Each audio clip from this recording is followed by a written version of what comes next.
ਸਤਿ ਸ਼੍ਰੀ ਅਕਾਲ। ਤੁਸੀਂ ਦੇਖ ਰਹੇ ਹੋ ਪੰਜਾਬ ਮੇਲ ਯੂਐਸ ਟੀਵੀ। ਮੈਂ ਬरुण ਕੌਰ ਮਾਨ। ਖਬਰਾਂ ਦੇ ਬੁਲੇਟਿਨ ਦੇ ਵਿੱਚ ਤੁਹਾਡਾ ਸਵਾਗਤ ਹੈ। ਖਬਰਾਂ ਦੇ ਬੁਲੇਟਿਨ ਦੇ ਸਪਾਂਸਰ ਹਨ ਰੀਮੈਕਸ ਦੇ ਰੀਅਲਟਰ ਗੁਰਜਿਤਿੰਦਰ ਸਿੰਘ ਰੰਧਾਵਾ, ਜਿਨ੍ਹਾਂ ਤੋਂ ਤੁਸੀਂ ਹਰ ਤਰੀਕੇ ਦੀ ਪ੍ਰਾਪਰਟੀ ਖਰੀਦ ਅਤੇ ਵੇਚ ਸਕਦੇ ਹੋ। ਰੀਅਲ ਐਸਟੇਟ ਦੀ ਦੁਨੀਆ ਦੇ ਵਿੱਚ ਮੰਨਿਆ ਪਰਮੰਨਿਆ ਨਾਮ 9163209441 ਇਹਨਾਂ ਦਾ ਫੋਨ ਨੰਬਰ ਹੈ ਜੀ। ਤੇ ਹੁਣ ਪੇਸ਼ ਨੇ ਪਹਿਲਾਂ ਚੋਣ ਦੀਆਂ ਖਬਰਾਂ। ਬੰਬਈ 에ਅਰਪੋਰਟ ਤੇ 12 ਯਾਤਰੀਆਂ ਲਈ 2 ਘੰਟੇ ਦੇਰੀ ਨਾਲ ਰਵਾਨਾ ਕੀਤੀ ਗਈ ਫਲਾਈਟ ਯਾਤਰੀ ਭੜਕੇ। ਅਮਰੀਕਾ ਦੀ ਉਪ ਰਾਸ਼ਟਰਪਤੀ ਕਮਲਾ ਹੈਰਿਸ ਨੇ ਮਨਾਈ ਦੀਵਾਲੀ, 900 ਲੋਕਾਂ ਨੂੰ ਦਿੱਤਾ ਸੱਦਾ, ਚਲਾਈਆਂ ਫੁੱਲਝੜੀਆਂ। ਕੈਨੇਡਾ ਵਿੱਚ ਪਿਸਤੌਲਾਂ ਤੇ ਮੁਕੰਮਲ ਪਾਬੰਦੀ ਲਾਗੂ। ਟੋਰਾਂਟੋ ਆਈਲੈਂਡ 에ਅਰਪੋਰਟ ਨੂੰ ਬੰਬ ਦੀ ਧਮਕੀ ਮਗਰੋਂ ਕਰਾਇਆ ਗਿਆ ਖਾਲੀ, 2 ਲੋਕ ਹਿਰਾਸਤ ਵਿੱਚ। ਕੋਸਟਾ ਰੀਕਾ ਵਿੱਚ ਛੋਟਾ ਜਹਾਜ਼ ਹਾਦਸਾਗ੍ਰਸਤ, 6 ਲੋਕਾਂ ਦੀ ਮੌਤ ਹੋਣ ਦਾ ਖਦਸ਼ਾ। ਦੀਵਾਲੀ ਦੀਆਂ ਖੁਸ਼ੀਆਂ ਮਾਤਮ ਵਿੱਚ ਬਦਲੀਆਂ, ਕੈਲੀਫੋਰਨੀਆ ਵਿਖੇ ਹਾਦਸੇ ਵਿੱਚ ਭੋਗਪੁਰ ਦੇ ਨੌਜਵਾਨ ਦੀ ਮੌਤ। ਤੇ ਹੁਣ ਇਹਨਾਂ ਖਬਰਾਂ ਦਾ ਵਿਸਥਾਰ ਤੇ ਕੁਝ ਹੋਰ ਖਬਰਾਂ।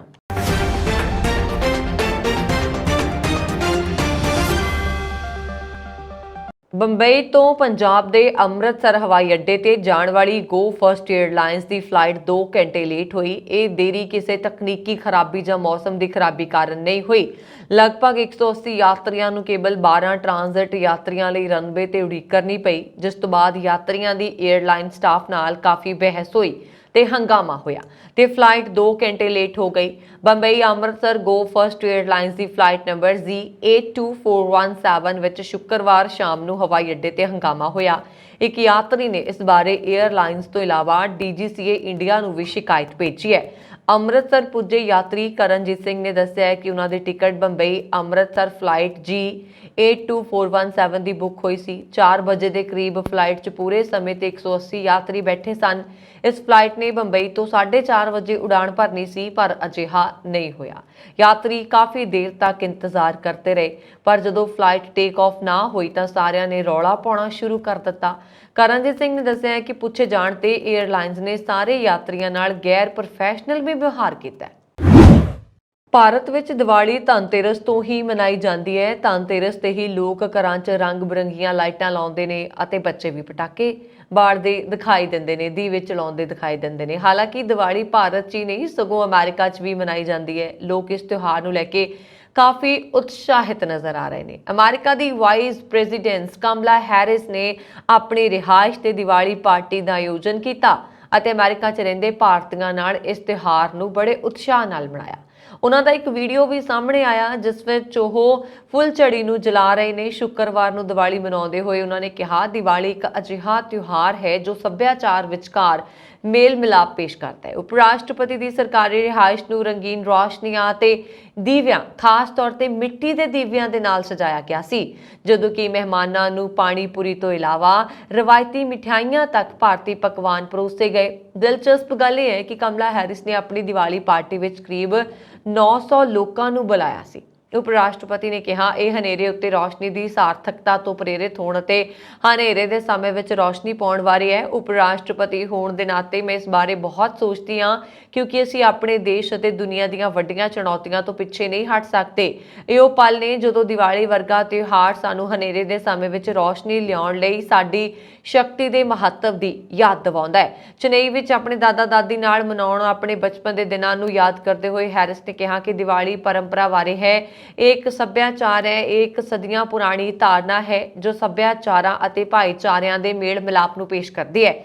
ਮਹੱਤਵਪੂਰਨ ਗੱਲ ਇਹ ਹੈ ਕਿ ਬਾਈਡਨ ਹੈਰਿਸ ਪ੍ਰਸ਼ਾਸਨ ਨੇ ਕਈ ਭਾਰਤੀ ਅਮਰੀਕੀ ਮੈਂਬਰਾਂ, ਜਿਨ੍ਹਾਂ ਵਿੱਚ ਸਰਜਨ ਜਨਰਲ ਡਾਕਟਰ ਵਿਵੇਕ ਮੂਰਤੀ, ਰਾਸ਼ਟਰਪਤੀ ਦੀ ਵਿਸ਼ੇਸ਼ ਸਲਾਹਕਾਰ ਨੀਰਾ ਟੰਡਨ ਅਤੇ ਜੋ ਬਾਈਡਨ ਦੇ ਭਾਸ਼ਣਕਾਰ ਵਿਨੇ ਰੈਡੀ ਸ਼ਾਮਲ ਨੇ। ਰਿਚ ਵਰਮਾ, ਜੋ ਭਾਰਤ ਵਿੱਚ ਅਮਰੀਕਾ ਦੇ ਰਾਜਦੂਤ ਸਨ, ਨੇ ਵੀ ਕਮਲਾ ਹੈਰਿਸ ਦੀ ਦੀਵਾਲੀ ਪਾਰਟੀ ਵਿੱਚ ਸ਼ਿਰਕਤ ਕੀਤੀ। ਕੈਨੇਡਾ ਵਿੱਚ ਹੈਂਡਗਨਜ਼ ਦੀ ਖਰੀਦੋ ਫਰੋਖਤ ਉੱਪਰ ਮੁਕੰਮਲ ਪਾਬੰਦੀ ਲਾਗੂ ਹੋ ਗਈ ਹੈ ਅਤੇ ਹੁਣ ਮੁਲਕ ਦਾ ਕੋਈ ਵਸਨੀਕ ਵਿਦੇਸ਼ਾਂ ਤੋਂ ਵੀ ਪਿਸਤੌਲ ਨਹੀਂ ਲਿਆ ਸਕੇਗਾ। ਪ੍ਰਧਾਨ ਮੰਤਰੀ ਜਸਟਿਨ ਟਰੂਡੋ ਨੇ ਨਵਾਂ ਕਾਨੂੰਨ ਲਾਗੂ ਹੋਣ ਦਾ ਐਲਾਨ ਕਰਦਿਆਂ ਕਿਹਾ ਕਿ ਕੈਨੇਡਾ ਵਾਸੀਆਂ ਨੂੰ ਆਪਣੇ ਘਰ, ਕੰਮ ਵਾਲੀ ਥਾਂ ਅਤੇ ਧਾਰਮਿਕ ਥਾਵਾਂ ਤੇ ਸੁਰੱਖਿਅਤ ਰਹਿਣ ਕਰਨ ਦਾ ਹੱਕ ਹੈ, ਜਿਸ ਦੇ ਮੱਦੇਨਜ਼ਰ ਸਰਕਾਰ ਦਾ ਫਰਜ਼ ਬਣਦਾ ਹੈ ਕਿ ਸਮਾਜ ਵਿੱਚੋਂ ਖਤਰਨਾਕ ਹਥਿਆਰਾਂ ਨੂੰ ਹਟਾ ਦਿੱਤਾ ਜਾਏ। ਕੈਨੇਡਾ ਵਿੱਚ ਟੋਰਾਂਟੋ ਦੇ ਆਈਲੈਂਡ 에ਅਰਪੋਰਟ ਤੇ ਬੰਬ ਦੀ ਧਮਕੀ ਕਾਰਨ ਉਡਾਣਾਂ ਨੂੰ ਮੁਅੱਤਲ ਕਰ ਦਿੱਤਾ ਗਿਆ ਅਤੇ ਯਾਤਰੀਆਂ ਨੂੰ ਉੱਥੋਂ ਬਾਹਰ ਕੱਢਣ ਦਾ ਨਿਰਦੇਸ਼ ਦਿੱਤਾ ਗਿਆ। ਹਵਾਈ ਅੱਡੇ ਤੇ ਫੈਰੀ ਟਰਮੀਨਲ ਨੇੜੇ ਪੁਲਿਸ ਨੂੰ ਇੱਕ ਸੰਭਾਵਤ ਵਿਸਫੋਟਕ ਯੰਤਰ ਮਿਲਣ ਦੀ ਸੂਚਨਾ ਮਿਲਣ ਤੋਂ ਬਾਅਦ ਸੁਰੱਖਿਆ ਕਰਮਚਾਰੀਆਂ ਨੇ ਇਹ ਨਿਰਦੇਸ਼ ਦਿੱਤੇ। ਪੁਲਿਸ ਨੇ ਕਿਹਾ ਕਿ 2 ਲੋਕਾਂ ਨੂੰ ਹਿਰਾਸਤ ਵਿੱਚ ਲਿਆ ਗਿਆ ਹੈ ਅਤੇ ਉਹ ਜਾਂਚ ਵਿੱਚ ਸਹਿਯੋਗ ਕਰ ਰਹੇ ਨੇ। ਪੁਲਿਸ ਨੇ ਕਿਹਾ ਕਿ ਉਹਨਾਂ ਨੂੰ ਇੱਕ ਸ਼ੱਕੀ ਪੈਕੇਜ ਦੀ ਜਾਂਚ ਕਰਨ ਲਈ ਸ਼ਾਮ 4 ਵਜੇ ਤੋਂ ਪਹਿਲਾਂ ਬਿਲੀ ਵਿਸ਼ਵ ਹਵਾਈ ਅੱਡੇ ਦੇ ਮੈਨਲੈਂਡ ਫੈਰੀ ਟਰਮੀਨਲ ਤੇ ਬੁਲਾਇਆ ਗਿਆ ਸੀ। ਟੋਰਾਂਟੋ ਪੁਲਿਸ ਨੇ ਟਵੀਟ ਕੀਤਾ ਕਿ ਅਸੀਂ ਇੱਕ ਸੰਭਾਵਤ ਵਿਸਫੋਟਕ ਯੰਤਰ ਨਾਲ ਨਜਿੱਠਣ ਲਈ ਕੰਮ ਕਰ ਰਹੇ ਹਾਂ। ਫੈਰੀ ਟਰਮੀਨਲ ਦੇ ਨੇੜੇ 2 ਰਿਹਾਇਸ਼ੀ ਇਮਾਰਤਾਂ ਨੂੰ ਵੀ ਖਾਲੀ ਕਰਵਾ ਲਿਆ ਗਿਆ ਹੈ ਤੇ ਇੱਕ ਤੀਜੀ ਨੂੰ ਅੰਸ਼ਕ ਤੌਰ ਤੇ ਖਾਲੀ ਕਰਵਾ ਲਿਆ ਗਿਆ ਹੈ। ਪੋਰਟਰ 에ਅਰਲਾਈਨਜ਼ ਅਤੇ 에ਅਰ ਕੈਨੇਡਾ ਖੇਤਰੀ ਉਡਾਣਾਂ ਲਈ ਇਸ ਹਵਾਈ ਅੱਡੇ ਦੀ ਵਰਤੋਂ ਕਰਦੇ ਨੇ। ਹਵਾਈ ਅੱਡੇ ਨੇ ਕਿਹਾ ਕਿ ਰਨਵੇ ਬੰਦ ਕਰ ਦਿੱਤਾ ਗਿਆ ਸੀ ਅਤੇ 에ਅਰ ਕੈਨੇਡਾ ਦੀਆਂ 2 ਉਡਾਣਾਂ ਨੂੰ ਹੈਮਿਲਟਨ ਓਨਟਾਰੀਓ ਵੱਲ ਮੋੜ ਦਿੱਤਾ ਗਿਆ ਸੀ। ਟਰਮੀਨਲ ਦੇ ਅੰਦਰ ਕਈ ਘੰਟਿਆਂ ਤੱਕ ਫਸੇ ਯਾਤਰੀਆਂ ਨੇ ਕਿਹਾ ਕਿ ਉਹਨਾਂ ਨੂੰ ਵਾਟਰ ਟੈਕਸੀ ਰਾਹੀਂ ਬਾਹਰ ਕੱਢਿਆ ਜਾ ਰਿਹਾ ਹੈ। ਕੋਸਟਾ ਰੀਕਾ ਦੇ ਤੱਟ ਨੇੜੇ ਕੈਰੀਬੀਅਨ ਸਾਗਰ ਵਿੱਚ ਸ਼ਨੀਵਾਰ ਨੂੰ ਇੱਕ ਛੋਟਾ ਜਹਾਜ਼ ਹਾਦਸਾਗ੍ਰਸਤ ਹੋ ਗਿਆ। ਜਹਾਜ਼ ਵਿੱਚ 6 ਲੋਕ ਸਵਾਰ ਸੀ, ਜਿਨ੍ਹਾਂ ਦੀ ਇਸ ਘਟਨਾ 'ਚ ਮੌਤ ਹੋਣ ਦਾ ਖਦਸ਼ਾ ਵੀ ਹੈ।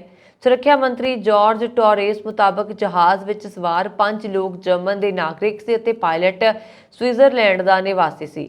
ਕੋਸਟਾ ਰੀਕਾ ਦੇ ਅਧਿਕਾਰੀਆਂ ਨੇ ਦੱਸਿਆ ਕਿ ਇੰਜਣ ਵਾਲੇ ਛੋਟੇ ਜਹਾਜ਼ ਦੇ ਟੁਕੜੇ ਸ਼ਨੀਵਾਰ ਨੂੰ ਬਰਾਮਦ ਕੀਤੇ ਗਏ। ਜਹਾਜ਼ ਸ਼ੁੱਕਰਵਾਰ ਨੂੰ ਉਡਾਣ ਭਰਨ ਤੋਂ ਬਾਅਦ ਲਾਪਤਾ ਹੋ ਗਿਆ ਸੀ। ਕੈਲੀਫੋਰਨੀਆ ਤੋਂ ਮੰਦਭਾਗੀ ਖਬਰ ਸਾਹਮਣੇ ਆਈ ਹੈ। ਭੋਗਪੁਰ ਦੇ ਪਿੰਡ ਲੜੋਈ ਦੇ 29 ਸਾਲਾ ਸਵਿੰਦਰਜੀਤ ਸਿੰਘ ਦੀ ਟਰੱਕ ਪਲਟਣ ਕਾਰਨ ਮੌਤ ਹੋ ਗਈ।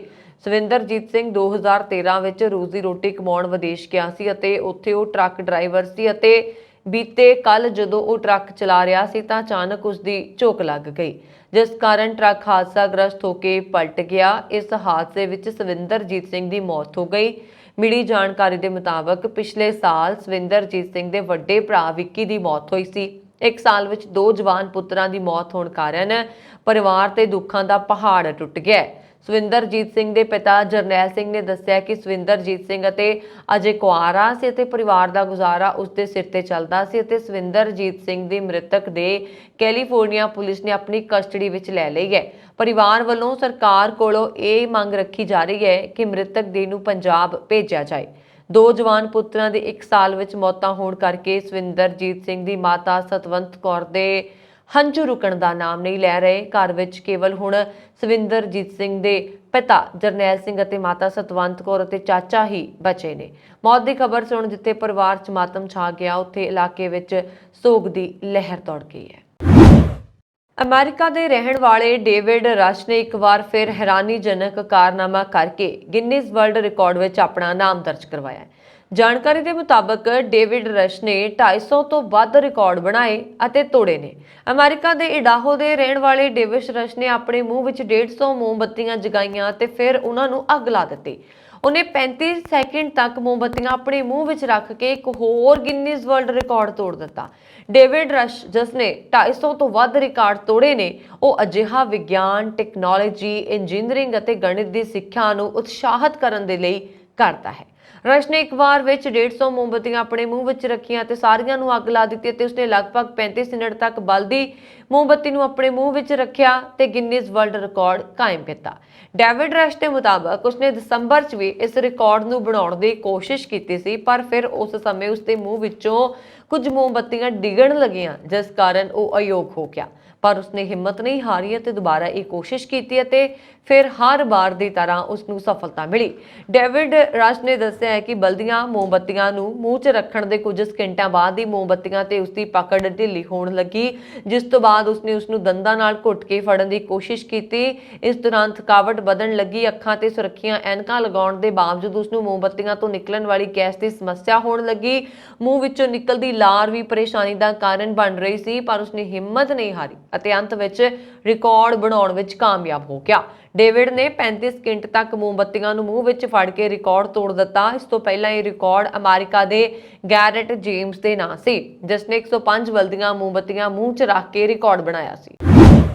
ਅਮਰੀਕਾ ਦੀ ਨਿੱਜੀ ਪੁਲਾੜ ਕੰਪਨੀ ਸਪੇਸਐਕਸ ਨੇ 54 ਹੋਰ ਸਟਾਰਲਿੰਕ ਇੰਟਰਨੈਟ ਉਪਗ੍ਰਹਿਾਂ ਨੂੰ ਪੁਲਾੜ ਵਿੱਚ ਸਫਲਤਾਪੂਰਵਕ ਲਾਂਚ ਕੀਤਾ ਹੈ।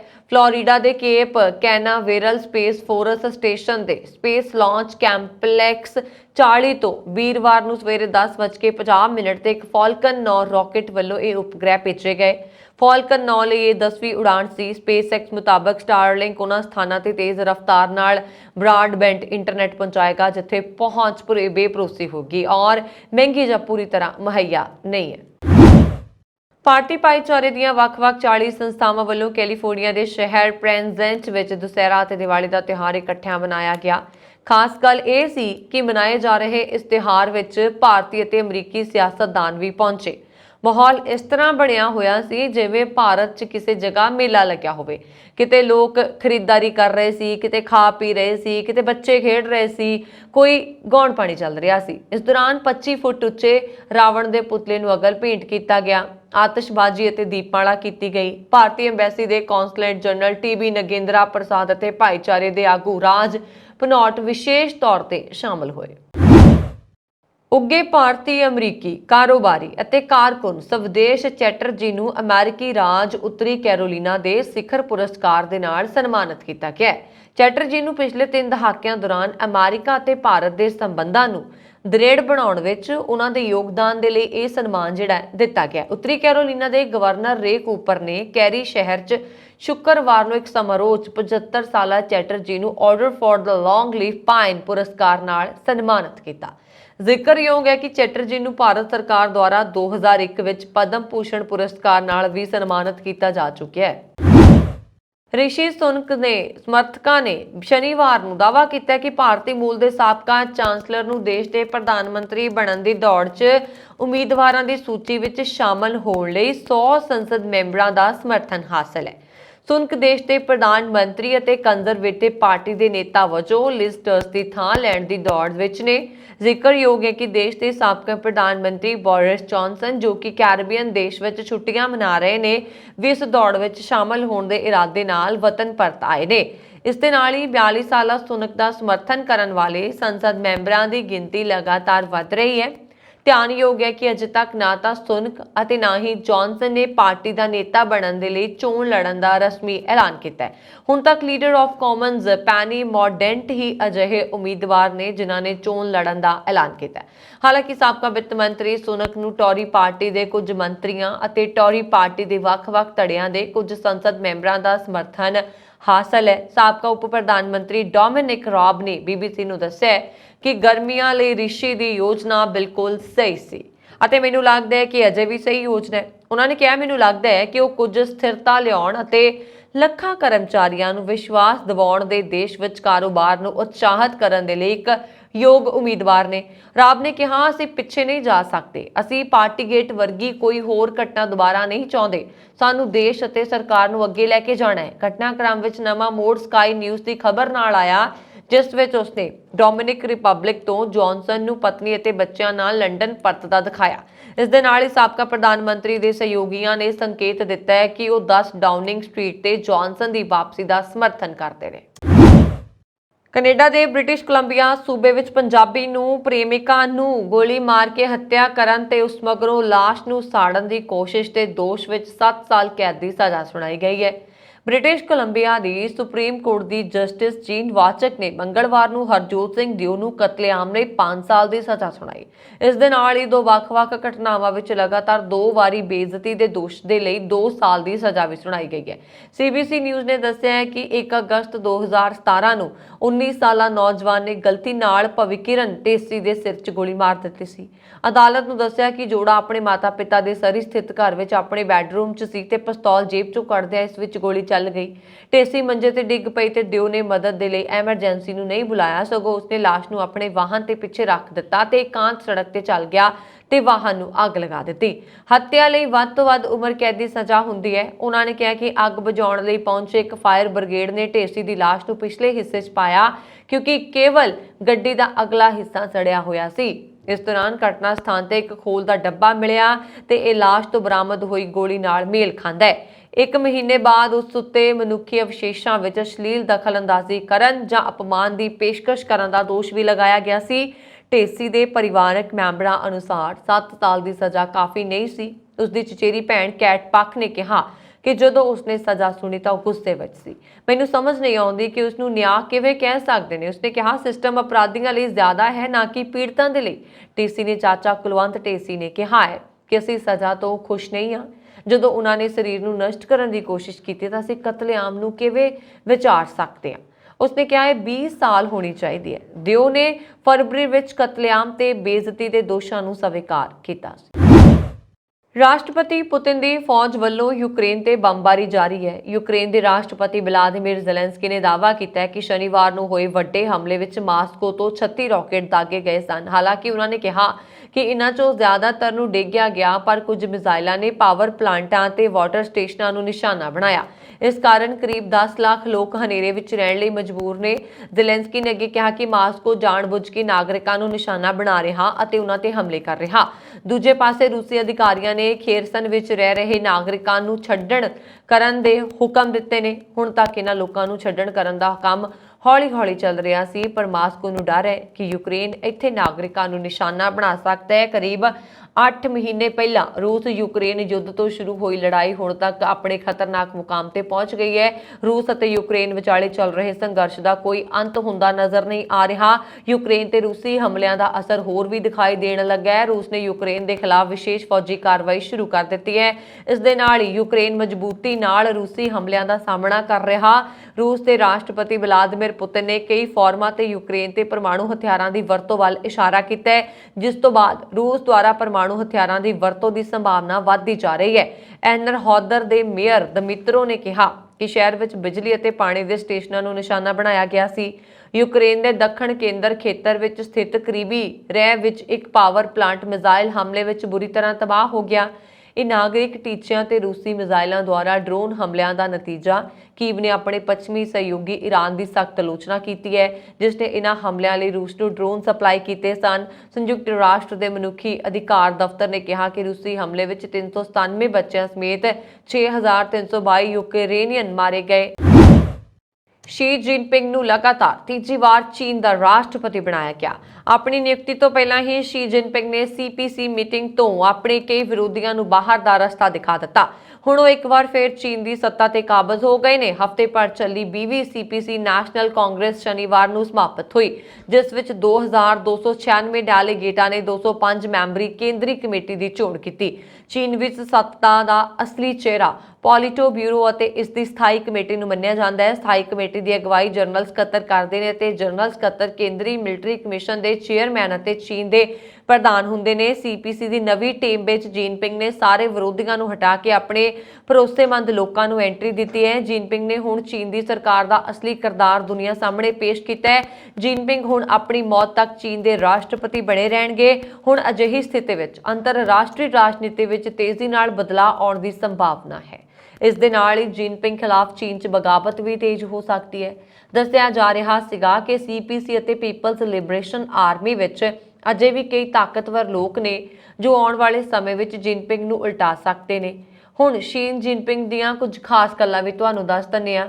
ਸ਼ੀ ਜਿਨਪਿੰਗ 1949 ਤੋਂ ਬਾਅਦ ਪੈਦਾ ਹੋਏ ਪਹਿਲੇ ਚੀਨੀ ਨੇਤਾ ਨੇ, ਜਦੋਂ ਮਾਓ ਦੀਆਂ ਕਮਿਊਨਿਸਟ ਤਾਕਤਾਂ ਨੇ ਲੰਬੇ ਘਰੇਲੂ ਯੁੱਧ ਤੋਂ ਬਾਅਦ ਸੱਤਾ ਸੰਭਾਲੀ ਸੀ। ਪਿਤਾ ਦੀ ਮੌਤ ਕਾਰਨ ਉਹਨਾਂ ਨੂੰ ਕਈ ਸਾਲਾਂ ਤੱਕ ਪਰਿਵਾਰ ਲਈ ਮੁਸ਼ਕਲਾਂ ਦਾ ਸਾਹਮਣਾ ਕਰਨਾ ਪਿਆ, ਪਰ ਫਿਰ ਵੀ ਉਹ ਹੌਲੀ-ਹੌਲੀ ਪਾਰਟੀ ਵਿੱਚ ਹਰ ਪੱਧਰ ਤੇ ਕੰਮ ਕਰਦੇ ਹੋਏ ਇਸ ਮੁਕਾਮ ਤੇ ਨੇ। ਅੱਜ ਉਹਨਾਂ ਤੇ ਪਹੁੰਚਣ ਵਿੱਚ ਕਾਮਯਾਬ ਰਹੇ ਨੇ। 1969 ਵਿੱਚ ਕਾਉਂਟੀ ਪੱਧਰ ਦੇ ਪਾਰਟੀ ਸਕੱਤਰ ਵਜੋਂ ਵੀ ਸ਼ੁਰੂਆਤ ਕੀਤੀ ਸੀ। ਫਿਰ 1999 ਵਿੱਚ ਤੱਟਵਰਤੀ ਫੁਜ਼ਿਆਨ ਸੂਬੇ ਦਾ ਗਵਰਨਰ ਵੀ ਬਣੇ। ਪੰਜਾਬ ਦੇ ਮੁੱਖ ਮੰਤਰੀ ਭਗਵੰਤ ਮਾਨ ਨੇ ਕਿਹਾ ਕਿ ਅੰਮ੍ਰਿਤਸਰ ਵਿਖੇ ਅਗਲੇ ਸਾਲ ਮਾਰਚ ਵਿੱਚ ਹੋ ਰਹੇ G20 ਸੰਮੇਲਨ ਕੌਮਾਂਤਰੀ ਮੰਚ ਉੱਤੇ ਪੰਜਾਬ ਨੂੰ ਵਪਾਰ ਲਈ ਤਰਜੀਹੀ ਸਥਾਨ ਵਜੋਂ ਉਭਾਰੇਗਾ। ਉਹਨਾਂ ਨੇ ਕਿਹਾ ਕਿ ਇਸ ਸੰਮੇਲਨ ਨੂੰ ਸਫਲ ਬਣਾਉਣ ਵਿੱਚ ਸਰਕਾਰ ਕੋਈ ਕਸਰ ਬਾਕੀ ਨਹੀਂ ਛੱਡੇਗੀ। G20 ਸੰਮੇਲਨ ਤਹਿਤ ਇੱਥੇ ਹੋਣ ਵਾਲੇ ਸਮਾਗਮ ਦਾ ਮੁੱਖ ਮੁੱਦਾ ਸਿੱਖਿਆ ਹੋਏਗਾ। ਸੀਐਮ ਭਗਵੰਤ ਮਾਨ ਨੇ ਕਿਹਾ ਕਿ ਇਸ ਸੰਮੇਲਨ ਵਿੱਚ ਸ਼ਾਮਲ ਹੋਣ ਵਾਲੇ ਵੱਖ-ਵੱਖ ਮੁਲਕਾਂ ਦੇ ਨੁਮਾਇੰਦੇ ਆਉਣਗੇ। ਉਹਨਾਂ ਨੂੰ ਸ੍ਰੀ ਦਰਬਾਰ ਸਾਹਿਬ ਦੇ ਦਰਸ਼ਨ ਕਰਵਾਏ ਜਾਣਗੇ। ਜਲਿਆਂਵਾਲੇ ਬਾਗ ਵਿੱਚ ਸ਼ਹੀਦੀ ਸਮਾਰਕ, ਅਟਾਰੀ ਸਰਹੱਦ, ਖਾਲਸਾ ਕਾਲਜ ਤੇ ਗੁਰੂ ਨਾਨਕ ਦੇਵ ਯੂਨੀਵਰਸਿਟੀ ਤੇ ਪਿੰਡਾਂ ਵਿੱਚ ਵੀ ਲਿਜਾਇਆ ਜਾਏਗਾ। ਉਹਨਾਂ ਨੇ ਕਿਹਾ ਕਿ ਸਮਾਗਮ ਦੀ ਸਫਲਤਾ ਨੂੰ ਯਕੀਨੀ ਬਣਾਉਣ ਲਈ ਸ਼ਹਿਰ ਨੂੰ ਪ੍ਰਬੰਧਕੀ ਆਧਾਰ ਉੱਤੇ 5 ਪ੍ਰਮੁੱਖ ਸੈਕਟਰਾਂ ਵਿੱਚ ਵੰਡਿਆ ਜਾਏਗਾ। ਪ੍ਰੋਗਰਾਮ ਦੀ ਸਫਲਤਾ ਦੇ ਲਈ ਕੈਬਨਿਟ ਸਬ ਕਮੇਟੀ ਵੀ ਬਣਾਈ ਗਈ ਹੈ। ਚੀਨ ਵਿੱਚ ਇੱਕ ਵਾਰ ਫਿਰ ਤੋਂ ਕਰੋਨਾ ਦਾ ਪ੍ਰਕੋਪ ਵਧਣਾ ਸ਼ੁਰੂ ਹੋ ਗਿਆ। ਹਰ ਰੋਜ਼ ਕਰੋਨਾ ਵਾਇਰਸ ਦੇ ਮਾਮਲਿਆਂ ਵਿੱਚ ਵਾਧਾ ਹੋ ਰਿਹਾ। ਸ਼ਨੀਵਾਰ ਨੂੰ ਕਰੋਨਾ ਦੇ ਕੁੱਲ ਮਾਮਲੇ ਵੱਧ ਕੇ 1998 ਹੋ ਗਏ। ਇਸ ਤੋਂ ਪਹਿਲਾਂ ਸ਼ੁੱਕਰਵਾਰ ਨੂੰ 1006 ਨਵੇਂ ਮਾਮਲੇ ਸਾਹਮਣੇ ਆਏ ਸੀ। ਚੀਨ ਵਿੱਚ ਕਰੋਨਾ ਕਾਰਨ ਹਾਲਾਤ ਵਿਗੜਦੇ ਜਾ ਰਹੇ ਨੇ ਅਤੇ ਇਸ ਕਾਰਨ ਗੁਆਂਢੀ ਦੇਸ਼ਾਂ ਦੀ ਚਿੰਤਾ ਵੀ ਵੱਧਦੀ ਜਾ ਰਹੀ ਹੈ। ਚੀਨ ਦੇ ਸਿਹਤ ਵਿਭਾਗ ਦੇ ਮੁਤਾਬਕ 22 ਅਕਤੂਬਰ ਨੂੰ ਕਰੋਨਾ ਦੇ 998 ਨਵੇਂ ਮਾਮਲੇ ਸਾਹਮਣੇ ਆਏ ਸੀ। ਇਹਨਾਂ ਵਿੱਚੋਂ 207 ਮਰੀਜ਼ਾਂ ਵਿੱਚ ਇਲਾਜ ਦੇ ਸਪਸ਼ਟ ਲੱਛਣ ਸੀ, ਜਦਕਿ 791 ਮਰੀਜ਼ਾਂ ਵਿੱਚ ਲੱਛਣ ਨਹੀਂ ਸਨ। ਐਸਿम्प्टोमेटिक ਦਾ ਮਤਲਬ ਹੈ ਕਿ ਉਹ ਮਰੀਜ਼ ਜਿਨ੍ਹਾਂ ਵਿੱਚ ਕਰੋਨਾ ਦੇ ਕੋਈ ਲੱਛਣ ਨਹੀਂ ਨੇ। ਇਸ ਤੋਂ ਇੱਕ ਦਿਨ ਪਹਿਲਾਂ ਯਾਨੀ 21 ਅਕਤੂਬਰ ਨੂੰ ਕਰੋਨਾ ਦੇ 1006 ਨਵੇਂ ਮਾਮਲੇ ਸਾਹਮਣੇ ਆਏ ਸੀ। ਆਮ ਆਦਮੀ ਪਾਰਟੀ ਨੇ ਹਿਮਾਚਲ ਪ੍ਰਦੇਸ਼ ਵਿੱਚ ਹੋਣ ਵਾਲੀਆਂ ਚੋਣਾਂ ਦੇ ਲਈ ਆਪਣੇ ਸਟਾਰ ਪ੍ਰਚਾਰਕਾਂ ਦੀ ਸੂਚੀ ਜਾਰੀ ਕਰ ਦਿੱਤੀ ਹੈ। ਆਪ ਵੱਲੋਂ 20 ਸਟਾਰ ਪ੍ਰਚਾਰਕਾਂ ਦੀ ਸੂਚੀ ਜਾਰੀ ਕੀਤੀ ਗਈ ਹੈ। ਲਿਸਟ ਵਿੱਚ ਅਰਵਿੰਦ ਕੇਜਰੀਵਾਲ, ਸਰਦਾਰ ਭਗਵੰਤ ਸਿੰਘ ਮਾਨ, ਮਨੀਸ਼ ਸਿਸੋਦੀਆ, ਸੰਜੇ ਸਿੰਘ, ਸੰਦੀਪ ਪਾਠਕ, ਰਾਘਵ ਚੱਡਾ, ਸਤੇਂਦਰ ਜੈਨ, ਸਰਦਾਰ ਹਰਜੋਤ ਸਿੰਘ ਬਾਂਸ, ਦੁਰਗੇਸ਼ ਪਾਠਕ, ਅਜੇ ਦੱਤ, ਸੁਰਜੀਤ ਸਿੰਘ ਠਾਕਰ, ਹਰਪਾਲ ਸਿੰਘ ਚੀਮਾ, ਗੁਰਮੀਤ ਸਿੰਘ ਮੀਥੇਅਰ, ਅਮਨ ਅਰੋੜਾ, ਲਾਲ ਚੰਦ ਕਟਾਰੂਚਕ ਆਦਿ ਦੇ ਨਾਮ ਸ਼ਾਮਲ ਨੇ। ਦੱਸ ਦਈਏ ਕਿ 68 ਵਿਧਾਨ ਸਭਾ ਸੀਟਾਂ ਵਾਲੇ ਹਿਮਾਚਲ ਪ੍ਰਦੇਸ਼ ਵਿੱਚ 12 ਨਵੰਬਰ ਨੂੰ ਇੱਕ ਪਹਾੜ ਵਿੱਚ ਵੋਟਾਂ ਪੈਣੀਆਂ ਨੇ। 26 ਦਿਨ ਬਾਅਦ 8 ਦਸੰਬਰ ਨੂੰ ਗਿਣਤੀ ਹੋਏਗੀ। ਵਿਧਾਨ ਸਭਾ ਦਾ ਕਾਰਜਕਾਲ 8 ਜਨਵਰੀ 2023 ਨੂੰ ਖਤਮ ਹੋ ਰਿਹਾ। ਸਾਲ 2017 ਦੀਆਂ ਚੋਣਾਂ ਵਿੱਚ ਭਾਜਪਾ ਨੇ ਪੂਰਨ ਬਹੁਮਤ ਨਾਲ ਸਰਕਾਰ ਬਣਾਈ ਸੀ। 2017 ਦੀਆਂ ਚੋਣਾਂ ਵਿੱਚ ਭਾਜਪਾ ਨੇ 44, ਕਾਂਗਰਸ ਨੇ 22 ਸੀਟਾਂ ਤੇ ਜਿੱਤ ਦਰਜ ਕੀਤੀ ਸੀ। ਸ਼੍ਰੋਮਣੀ ਗੁਰਦੁਆਰਾ ਪ੍ਰਬੰਧਕ ਕਮੇਟੀ ਦੇ ਪ੍ਰਧਾਨ ਐਡਵੋਕੇਟ ਹਰਜਿੰਦਰ ਸਿੰਘ ਧਾਮੀ ਨੇ ਡੇਰਾ ਸਿਰਸਾ ਮੁਖੀ ਵੱਲੋਂ ਸੁਨਾਮ ਵਿੱਚ ਡੇਰਾ ਖੋਲ੍ਹਣ ਦੇ ਐਲਾਨ ਤੇ ਪ੍ਰਤੀਕਿਰਿਆ ਦਿੰਦਿਆਂ ਸਰਕਾਰ ਤੋਂ ਉਸ ਦੀਆਂ ਗਤੀਵਿਧੀਆਂ ਤੇ ਤੁਰੰਤ ਲਗਾਉਣ ਦੀ ਰੋਕ ਮੰਗ ਕੀਤੀ ਹੈ। ਉਹਨਾਂ ਨੇ ਕਿਹਾ ਕਿ ਡੇਰਾ ਸਿਰਸਾ ਮੁਖੀ ਰਾਮ ਰਹੀਮ ਦਾ ਕਿਰਦਾਰ ਗੈਰ ਸਮਾਜਿਕ ਹੈ ਅਤੇ ਉਸ ਤੇ ਲੱਗੇ ਦੋਸ਼ ਬੇਹੱਦ ਸੰਗੀਨ ਨੇ। ਬਲਾਤਕਾਰ ਅਤੇ ਹੱਤਿਆ ਦੇ ਮਾਮਲਿਆਂ ਵਿੱਚ ਸਜ਼ਾ ਯਾਫਤ ਰਾਮ ਰਹੀਮ ਬੇਅਦਬੀ ਮਾਮਲਿਆਂ ਦਾ ਮੁੱਖ ਦੋਸ਼ੀ ਹੈ। ਉਹਨਾਂ ਨੇ ਕਿਹਾ ਕਿ ਇਸ ਵਿਵਾਦਤ ਵਿਅਕਤੀ ਵੱਲੋਂ ਪੰਜਾਬ ਵਿੱਚ ਡੇਰਾ ਖੋਲ੍ਹਣ ਦੇ ਐਲਾਨ ਨਾਲ ਸਿੱਖ ਭਾਵਨਾਵਾਂ ਨੂੰ ਭਾਰੀ ਸੱਟ ਵੱਜੀ ਹੈ ਅਤੇ ਇਸ ਨਾਲ ਪੰਜਾਬ ਦਾ ਸ਼ਾਂਤ ਮਾਹੌਲ ਖਰਾਬ ਹੋ ਸਕਦਾ ਹੈ। ਉਹਨਾਂ ਨੇ ਕਿਹਾ ਕਿ ਪੰਜਾਬ ਸਰਕਾਰ ਇਸ ਬੇਹੱਦ ਸੰਜੀਦਾ ਮਾਮਲੇ ਤੇ ਜ਼ਿੰਮੇਵਾਰੀ ਨਾਲ ਆਪਣੀ ਭੂਮਿਕਾ ਨਿਭਾਵੇ ਅਤੇ ਸੰਕਲਪ ਕਰੇ ਕਿ ਡੇਰਾ ਸਿਰਸਾ ਦੀ ਕੋਈ ਵੀ ਸ਼ਾਖਾ ਪੰਜਾਬ ਵਿੱਚ ਨਾ ਬਣੇ। ਸ਼੍ਰੋਮਣੀ ਕਮੇਟੀ ਪ੍ਰਧਾਨ ਨੇ ਕਿਹਾ ਹੈ ਕਿ ਆਪਣੀਆਂ ਘਟੀਆ ਕਿਰਦਾਰਾਂ ਤੇ ਗਤੀਵਿਧੀਆਂ ਕਰਕੇ ਜੇਲ੍ਹ ਅੰਦਰ ਬੰਦ ਰਾਮ ਰਹੀਮ ਨੂੰ ਪਹਿਲਾਂ ਹੀ ਬਾਰ-ਬਾਰ ਪੈਰੋਲ ਦੇ ਕੇ ਸਿੱਖ ਮਾਨਸਿਕਤਾ ਨੂੰ ਸੱਟ ਮਾਰੀ ਜਾ ਰਹੀ ਹੈ ਅਤੇ ਹੁਣ ਉਸ ਵੱਲੋਂ ਸੁਨਾਮ ਵਿੱਚ ਡੇਰਾ ਖੋਲ੍ਹਣ ਦਾ ਐਲਾਨ ਕਰਨਾ ਸਾਜ਼ਿਸ਼ ਹੈ। ਉਹਨਾਂ ਨੇ ਆਖਿਆ ਕਿ ਸਿੱਖ ਕੌਮ ਉਸ ਦੀ ਇਸ ਹਰਕਤ ਨੂੰ ਕਦੇ ਵੀ ਬਰਦਾਸ਼ਤ ਨਹੀਂ ਕਰੇਗੀ। ਸਰਕਾਰ ਨੂੰ ਚਾਹੀਦਾ ਹੈ ਕਿ ਅਜਿਹੀਆਂ ਹਰਕਤਾਂ ਕਰਨ ਵਾਲਿਆਂ ਨੂੰ ਲੋਕਾਂ ਦੀਆਂ ਧਾਰਮਿਕ ਭਾਵਨਾਵਾਂ ਨਾਲ ਖੇਡਣ ਦੀ ਆਗਿਆ ਨਾ ਦੇਵੇ। ਉਹਨਾਂ ਇੱਕ ਵਾਰ ਫਿਰ ਸਪਸ਼ਟ ਕੀਤਾ ਹੈ ਕਿ ਡੇਰਾ ਸਿਰਸਾ ਮੁਖੀ ਰਾਮ ਰਹੀਮ ਦੀ ਪੰਜਾਬ ਅੰਦਰ ਕਿਸੇ ਵੀ ਗਤੀਵਿਧੀ ਨੂੰ ਪ੍ਰਵਾਨ ਨਹੀਂ ਕੀਤਾ ਜਾਏਗਾ। ਸ੍ਰੀ ਅਕਾਲ ਤਖਤ ਸਾਹਿਬ ਦੇ ਜਥੇਦਾਰ ਸਿੰਘ ਸਾਹਿਬ ਗਿਆਨੀ ਹਰਪ੍ਰੀਤ ਸਿੰਘ ਨੇ ਸ਼੍ਰੋਮਣੀ ਗੁਰਦੁਆਰਾ ਪ੍ਰਬੰਧਕ ਕਮੇਟੀ ਦੇ ਮੈਂਬਰ ਜਥੇਦਾਰ ਮਲਕੀਤ ਸਿੰਘ ਚੰਗਾਲ ਵੱਲੋਂ ਦਿੱਤੇ ਗਏ ਮੰਗ ਪੱਤਰ ਤੋਂ ਬਾਅਦ ਸ਼੍ਰੋਮਣੀ ਗੁਰਦੁਆਰਾ ਪ੍ਰਬੰਧਕ ਕਮੇਟੀ ਨੂੰ ਤੁਰੰਤ ਆਦੇਸ਼ ਜਾਰੀ ਕੀਤੇ ਨੇ। ਉਹਨਾਂ ਨੇ ਕਿਹਾ ਕਿ ਸਮੂਹ ਸਿੱਖ ਸੰਗਤਾਂ ਤੇ ਕਮੇਟੀ ਮੈਂਬਰਾਂ ਦੀਆਂ ਭਾਵਨਾਵਾਂ ਨੂੰ ਮੁੱਖ ਰੱਖਦਿਆਂ ਹੋਇਆਂ ਜਰਨਲ ਇਜਲਾਸ ਨੂੰ 10 ਦਿਨ ਅੱਗੇ ਕਰ ਦਿੱਤਾ ਜਾਏ ਤਾਂ ਜੋ ਸ਼੍ਰੋਮਣੀ ਕਮੇਟੀ ਮੈਂਬਰ ਆਪੋ ਆਪਣੀਆਂ ਹਲਕਿਆਂ ਵਿੱਚ ਗੁਰਪੁਰਬ ਦੇ ਪ੍ਰਚਾਰ ਪ੍ਰਬੰਧ ਸੁਚਾਰੂ ਰੂਪ ਵਿੱਚ ਉਲੀਕ ਸਕਣ। ਯਾਦ ਰਹੇ, ਗੁਰੂ ਨਾਨਕ ਸਾਹਿਬ ਦੇ ਪ੍ਰਕਾਸ਼ ਪੁਰਬ ਤੋਂ ਇੱਕ ਦਿਨ ਬਾਅਦ ਹੀ ਸ਼੍ਰੋਮਣੀ ਕਮੇਟੀ ਪ੍ਰਧਾਨ ਐਡਵੋਕੇਟ ਹਰਜਿੰਦਰ ਸਿੰਘ ਧਾਮੀ ਨੇ ਜਰਨਲ ਇਜਲਾਸ ਬੁਲਾਇਆ ਸੀ। ਇਸ ਵਾਰ ਅੰਤਰਿੰਗ ਕਮੇਟੀ ਤੇ ਜਰਨਲ ਬੋਡੀ ਦੀ ਚੋਣ ਹੋਣੀ ਸੀ। ਅਫਗਾਨਿਸਤਾਨ ਦੇ ਪੂਰਬੀ ਸੂਬੇ ਪਖਤਿਕਤਾ ਤੋਂ ਧਮਾਕਾ ਹੋਣ ਦੀ ਸੂਚਨਾ ਮਿਲੀ। ਦੱਸਿਆ ਜਾ ਰਿਹਾ ਕਿ ਇਹ ਧਮਾਕਾ ਮੋਰਟਾਰ ਦੇ ਗੋਲੇ ਦੇ ਧਮਾਕੇ ਨਾਲ ਹੋਇਆ। ਜਦੋਂ ਤੱਕ ਖਬਰ ਲਿਖੀ ਗਈ ਸੀ ਉਦੋਂ ਤੱਕ ਹਾਦਸੇ ਵਿੱਚ 2 ਬੱਚਿਆਂ ਦੀ ਮੌਕੇ ਤੇ ਮੌਤ ਹੋ ਗਈ ਸੀ, ਜਦਕਿ 2 ਲੋਕ ਹੋਰ ਜ਼ਖਮੀ ਹੋਏ ਸਨ। ਅਧਿਕਾਰਤ ਬਿਆਨਾਂ ਦੇ ਮੁਤਾਬਕ ਇਹ ਧਮਾਕਾ ਕੋਈ ਅੱਤਵਾਦੀ ਹਮਲਾ ਨਹੀਂ ਸੀ। ਇੱਥੇ ਇੱਕ ਗੇਮ ਵਿੱਚ ਬੱਚਿਆਂ ਨੇ ਕਲਾਈਵ ਮੋਰਟਾਰ ਨੂੰ ਅੱਗ ਲਾ ਦਿੱਤੀ। ਇਸ ਕਾਰਨ ਇਹ ਧਮਾਕਾ ਹੋਇਆ। ਜ਼ਖਮੀਆਂ ਨੂੰ ਇਲਾਜ ਲਈ ਜ਼ਿਲ੍ਹਾ ਹਸਪਤਾਲ 'ਚ ਭਰਤੀ ਕਰਵਾਇਆ ਗਿਆ। ਦੱਸ ਦਈਏ ਕਿ ਅਫਗਾਨਿਸਤਾਨ ਵਿੱਚ ਤਾਲਿਬਾਨ ਦੇ ਵੱਧਦੇ ਦਬਦਬੇ ਕਾਰਨ ਪਾਕਿਸਤਾਨ ਵਿੱਚ ਅੱਤਵਾਦੀ ਘਟਨਾਵਾਂ ਵਿੱਚ ਰਿਕਾਰਡ 51% ਵਾਧਾ ਹੋਇਆ। ਇਹ ਜਾਣਕਾਰੀ ਇੱਕ ਸਥਾਨਕ ਥਿੰਕ ਟੈਂਕ ਦੀ ਰਿਪੋਰਟ ਵਿੱਚ ਦਿੱਤੀ ਗਈ ਹੈ।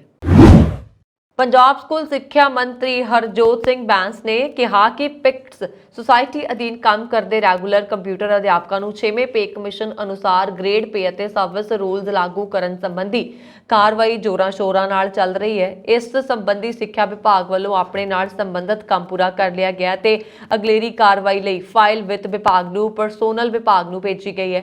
ਉਹਨਾਂ ਨੇ ਕਿਹਾ ਕਿ ਵਿੱਤ ਅਤੇ ਪਰਸੋਨਲ ਵਿਭਾਗ ਤੋਂ ਪ੍ਰਵਾਨਗੀ ਜਲਦ ਮਿਲਣ ਦੀ ਸੰਭਾਵਨਾ ਹੈ, ਜਿਸ ਨਾਲ ਕੰਪਿਊਟਰ ਅਧਿਆਪਕਾਂ ਨੂੰ ਲਾਭ ਦੇਣ ਸੰਬੰਧੀ ਐਲਾਨ ਬਹੁਤ ਜਲਦ ਕਰ ਦਿੱਤਾ ਜਾਏਗਾ।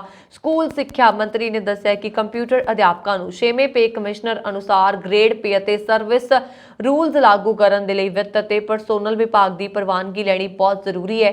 ਉਹਨਾਂ ਨੇ ਕਿਹਾ ਕਿ ਇਸ ਮਾਮਲੇ ਸੰਬੰਧੀ ਕਾਰਵਾਈ ਦੀ ਉਹ ਖੁਦ ਲਗਾਤਾਰ ਨਿਗਰਾਨੀ ਕਰ ਰਹੇ ਨੇ ਅਤੇ ਇਸ ਮਾਮਲੇ ਸੰਬੰਧੀ ਵਿੱਤ ਅਤੇ ਪਰਸੋਨਲ ਵਿਭਾਗ ਦੇ ਉੱਚ ਅਧਿਕਾਰੀਆਂ ਨਾਲ ਸੰਪਰਕ ਕਰ ਰਹੇ ਨੇ। ਉਹਨਾਂ ਨੇ ਕਿਹਾ ਭਗਵੰਤ ਮਾਨ ਦੀ ਅਗਵਾਈ ਵਾਲੀ ਪੰਜਾਬ ਸਰਕਾਰ ਵੱਲੋਂ ਜਿਵੇਂ ਪਹਿਲਾਂ ਕੱਚੇ ਮੁਲਾਜ਼ਮਾਂ ਨੂੰ ਪੱਕੇ ਕਰਨ ਦੇ ਲਈ ਨੀਤੀ ਬਣਾਈ ਗਈ ਸੀ, ਜਿਸ ਤਹਿਤ ਬੀਤੇ ਕੱਲ੍ਹ ਹੀ ਕੱਚੇ ਅਧਿਆਪਕਾਂ ਨੂੰ ਪੱਕੇ ਕਰਨ ਦੇ ਲਈ ਅਰਜ਼ੀ ਪ੍ਰਾਪਤ ਕਰਨ ਲਈ ਪੋਰਟਲ ਖੋਲ੍ਹਿਆ ਗਿਆ ਹੈ। ਇਸੇ ਤਰ੍ਹਾਂ ਹੀ ਕੰਪਿਊਟਰ ਅਧਿਆਪਕਾਂ ਦੀਆਂ ਮੰਗਾਂ ਨੂੰ ਜਲਦ ਪੂਰਾ ਕਰ ਦਿੱਤਾ ਜਾਏਗਾ। ਉਹਨਾਂ ਨੇ ਇਹ ਵੀ ਕਿਹਾ ਕਿ ਜੇਕਰ ਸਿੱਖਿਆ ਵਿਭਾਗ ਦਾ ਕੋਈ ਕਰਮਚਾਰੀ ਸਰਕਾਰ ਦੀ ਨਵੀਂ ਨੀਤੀ ਲਾਗੂ ਹੋਣ ਤੋਂ ਬਾਅਦ ਵੀ ਪੱਕੇ ਹੋਣ ਤੋਂ ਰਹਿ ਜਾਂਦਾ ਹੈ ਤਾਂ ਉਸ ਨੂੰ ਪੱਕਾ ਕਰਨ ਦੇ ਲਈ ਸਾਡੀ ਸਰਕਾਰ ਵਚਨਬੱਧ ਹੈ। ਬੈਂਸ ਨੇ ਕਿਹਾ ਕਿ ਸਿੱਖਿਆ ਵਿਭਾਗ ਵਿੱਚ ਕੰਮ ਕਰਦੇ ਸਾਰੇ ਅਧਿਆਪਕ ਅਤੇ ਨਾਨ ਟੀਚਿੰਗ ਸਟਾਫ ਦੀਆਂ ਸਾਰੀਆਂ ਜਾਇਜ਼ ਮੰਗਾਂ ਤੋਂ ਉਹ ਪੂਰੀ ਤਰ੍ਹਾਂ ਜਾਣੂ ਨੇ। ਇਹ ਸਨ ਹੁਣ ਤੱਕ ਦੀਆਂ ਖਬਰਾਂ। ਮੈਨੂੰ ਵਰੁਣ ਕੌਰ ਮਾਨ ਨੂੰ ਦਿਓ ਆ ਗਿਆ। ਹੋਰ ਖਬਰਾਂ ਦੇ ਲਈ ਸਾਡਾ YouTube ਚੈਨਲ ਪੰਜਾਬ ਮੇਲ USA TV ਜ਼ਰੂਰ ਸਬਸਕ੍ਰਾਈਬ ਕਰੋ। ਸਤਿ ਸ਼੍ਰੀ ਅਕਾਲ।